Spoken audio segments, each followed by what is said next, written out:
Bismillahirrahmanirrahim. Qala Rasulullahi sallallahu alaihi wasallam, la taduhulu jannah hatta tuminu wala tuminu hatta tahabu. Awala dukum ala syai idza fatlumu bainakum. Assalamualaikum warahmatullahi wabarakatuh. Pertama-tama, marilah kita panjatkan puja dan puji syukur kita kepada Allah Subhanahu wa Ta'ala, karena berkat rahmatnya kita masih diberikan kesehatan. Tidak lupa salawat serta salam marilah kita limpahkan kepada Nabi kita, Nabi Muhammad Sallallahu Alaihi Wasallam, karena berkat dia kita bisa keluar dari zaman jahiliyah menuju zaman Islamiyah. Perkenalkan, nama saya Aji Pratama Ramadan. Saya mahasiswa dari Universitas UIN Raden Intan Lampung dari program studi Bimbingan Konseling Pendidikan Islam dengan nomor NPM 211080005. Baiklah, di sini saya akan melengkapi tugas kompre tentang kualitas pribadi konselor.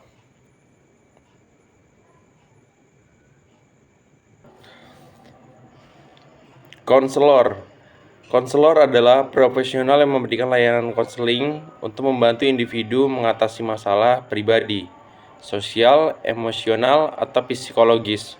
Mereka memiliki pendidikan khusus dalam psikologi atau konseling dan bekerja di berbagai konteks seperti pendidikan, kesehatan, dan organisasi sosial. Tugas utama konselor meliputi mendengarkan klien, menyusun rencana perawatan, menjaga kerahasiaan, serta membantu klien mengembangkan keterampilan untuk menghadapi tantangan. Konselor tidak memberikan solusi langsung, melainkan memfasilitasi proses penyelesaian masalah oleh klien. Pemahaman diri menurut konselor mencakup pengenalan mendalam terhadap potensi, minat, dan kepribadian individu. Pemahaman diri penting bagi remaja untuk membentuk identitas yang rasional dan meningkatkan rasa percaya diri. Konselor berperan dalam membantu individu mengenali kekuatan dan kelemahan mereka, serta menetapkan tujuan hidup. Pemahaman diri juga berkontribusi pada perencanaan karir dan hubungan interpersonal yang lebih baik. Melalui bimbingan, individu dapat mengatasi konflik internal dan mencapai kesejahteraan psikologis. Kompeten merujuk pada kemampuan seseorang untuk melakukan tugas atau pekerjaan dengan baik, efektif, mencakup pengetahuan, keterampilan, dan pengalaman yang relevan. Seseorang dianggap kompeten jika ia memiliki sikap profesional, mampu beradaptasi, dan mengatasi tantangan dalam situasi kerja. Perbedaan utama antara kompeten dan kompetensi adalah bahwa kompeten menggambarkan status individu, sementara kompetensi merujuk pada kumpulan kemampuan yang diperlukan untuk mencapai kesuksesan dalam suatu bidang.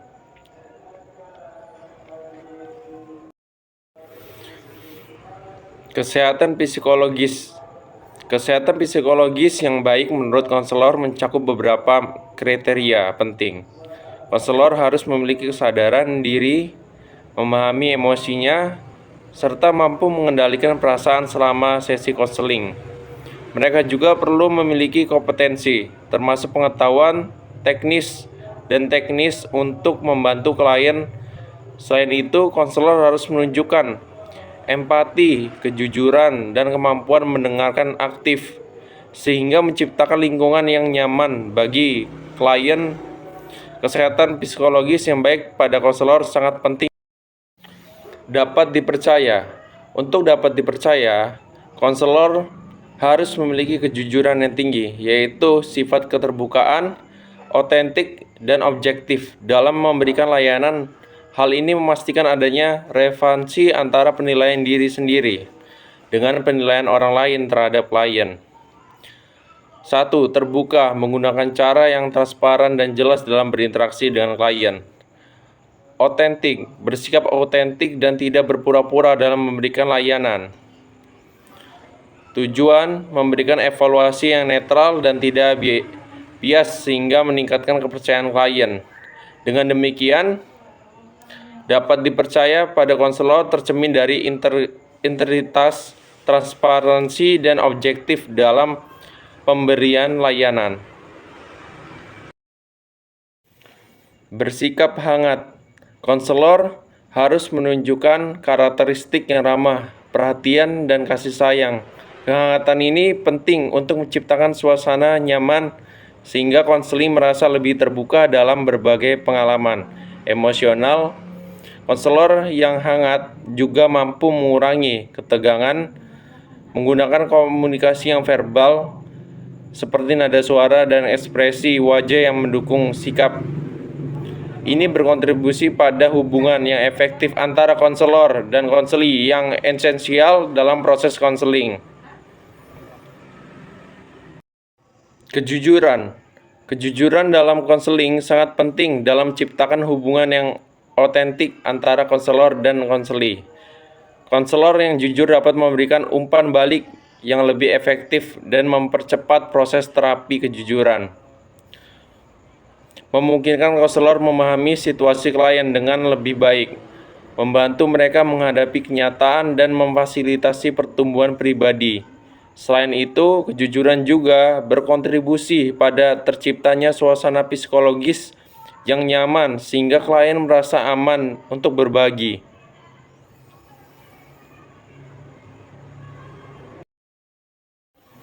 Kekuatan konselor mencakup keberanian untuk bertindak sesuai dengan keyakinan dalam membantu klien. Kekuatan ini meliputi kemampuan untuk menetapkan batasan, rasa dingin dan pendekatan, dan menjaga jarak emosional yang sehat. Selain itu, konselor yang efektif harus memiliki empati, stabilitas kepribadian, dan komitmen terhadap kemanusiaan. Kekuatan karakter ini mendukung proses konseling dengan membantu klien mencapai potensi maksimal mereka.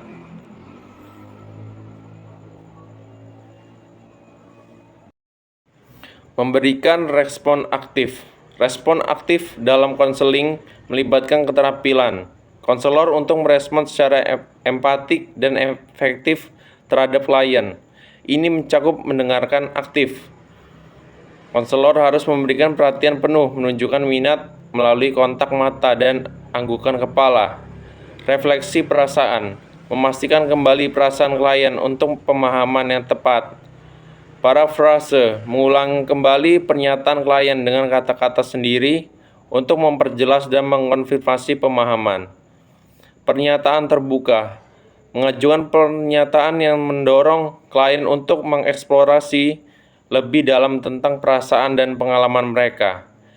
Keterampilan ini membantu menciptakan hubungan yang mendukung dan produktif dalam proses konseling. Kesadaran holistik.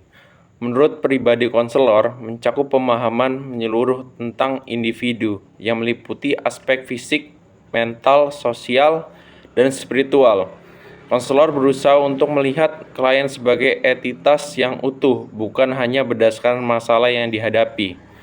Pendekatan ini memungkinkan konselor untuk memberikan dukungan yang lebih efektif dengan mengintegrasi berbagai aspek kehidupan klien dalam proses konseling. Dengan kesadaran holistik, konselor dapat membantu klien menemukan makna hidup, mengembangkan potensi, dan mencapai keseimbangan dalam berbagai dimensi kehidupan mereka.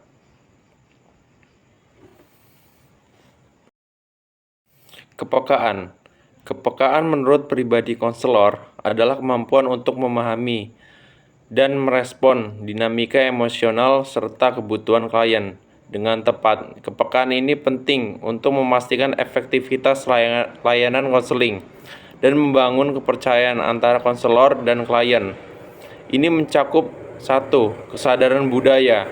Konselor harus peka terhadap latar belakang budaya klien, sehingga dapat menghargai perbedaan dan menghindari bias dalam layanan konseling. 2. Empati. Mampu merasakan dan memahami pengalaman klien, menciptakan hubungan yang aman dan mendukung. 3. Responsif terhadap perubahan. Konselor harus sensitif dan terhadap perubahan perilaku atau emosional klien yang dapat mempengaruhi proses konseling.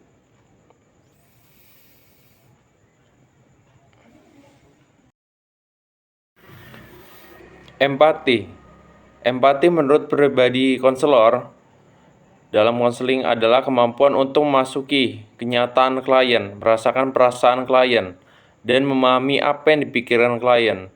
Empati membentuk konseling yang efektif dengan kemampuan konselor untuk memasuki sudut pandang klien, yang kadang dianggap sebagai macam empati, pemahaman. Melalui empati, konselor dapat menciptakan hubungan baik, memperoleh informasi berharga tentang klien, dan membuat klien merasa berharga. Oleh karena itu, empati sangat penting dalam proses konseling untuk meningkatkan efektivitas layanan konseling.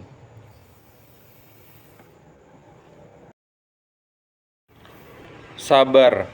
Sabar menurut pribadi konselor adalah kemampuan untuk tetap tenang dan bertahan dalam menghadapi tantangan serta kesulitan dalam proses konseling. Dengan sikap sabar, konselor dapat menciptakan lingkungan yang aman dan mendukung klien, yang sangat penting untuk efektivitas konseling. Sifat sabar ini mencakup satu, ketahanan emosional. Konselor harus mampu mengendalikan emosional dan tidak mudah putus asa saat menghadapi situasi sulit dengan klien. Kedua, ketekunan. Menunjukkan kesungguhan dalam membantu klien mencapai tujuan mereka, meskipun prosesnya memerlukan waktu dan usaha. Ketiga, pemahaman dan penerimaan. Menerima bahwa setiap klien memiliki kecepatan dan cara yang berbeda dalam mengatasi masalah, sehingga konselor perlu berdoa dengan sabar dalam mendukung mereka.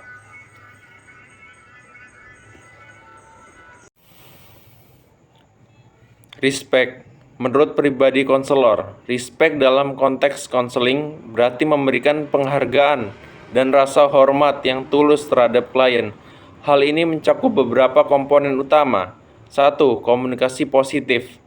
Mendorong dan mengembangkan potensi klien dengan ucapan positif dan bahasa tubuh yang mendukung.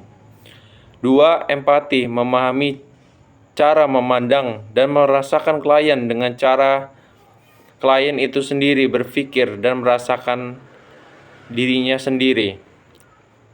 3. Hormat terhadap perbedaan, menghargai perbedaan dan keberagaman klien serta menerima pendapat, perasaan, dan hak-hak mereka. 4.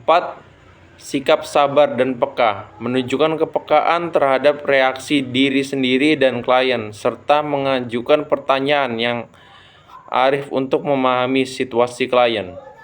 Dengan demikian, respect dalam konseling bukan hanya sekedar kesopanan, melainkan juga melibatkan pengakuan terhadap nilai interaksi klien sebagai individu.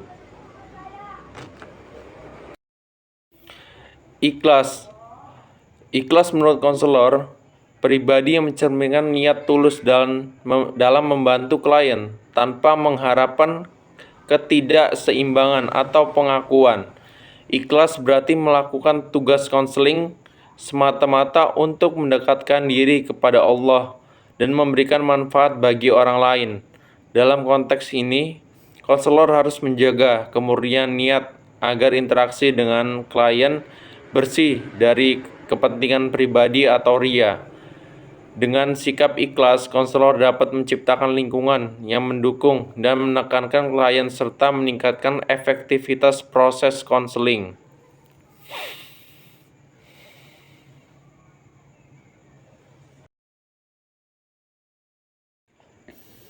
Mungkin itu saja yang bisa saya sampaikan. Kurang lebihnya saya minta maaf, dan kepada Allah saya mohon ampun. Yang baik datangnya dari Allah Subhanahu wa Ta'ala, dan yang buruk dari kita hamba Allah yang berumuran dosa. Sekian dari saya. Wabillahi taufiq walhidayah. Wassalamualaikum warahmatullahi wabarakatuh.